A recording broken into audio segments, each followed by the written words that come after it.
রাজশাহী বিশ্ববিদ্যালয়ে পবিত্র কোরআন পোড়ানোর প্রতিবাদে বিক্ষোভ মিছিল করেছে ইসলামী ছাত্র শিবির।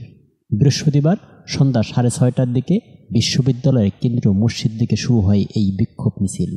সেখান থেকে ক্যাম্পাসের বিভিন্ন সড়ক প্রদক্ষিণ করে জোহা চত্বরে অবস্থান নেন ছাত্র শিবিরের নেতাকর্মীরা।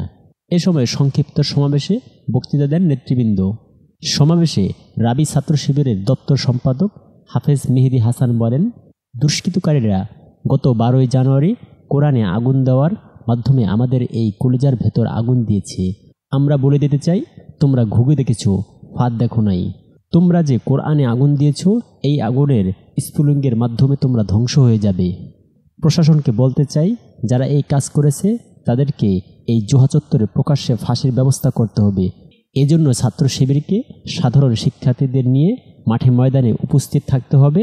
তারপর আমরা থাকব। যদি শহীদ হতে হয় আমরা শহীদ হতেও রাজি আছি। তারপরও আমরা এই কোরআনের অবমাননা মেনে নিতে রাজি নই। রাবি ছাত্র শিবিরের প্রচার ও মিডিয়া সম্পাদক নওশাদজামান বলেন, রাজশাহী বিশ্ববিদ্যালয়ে কয়েকটি হল কয়েকদিন আগে কোরআন পোড়ানোর ঘটনা ঘটেছে।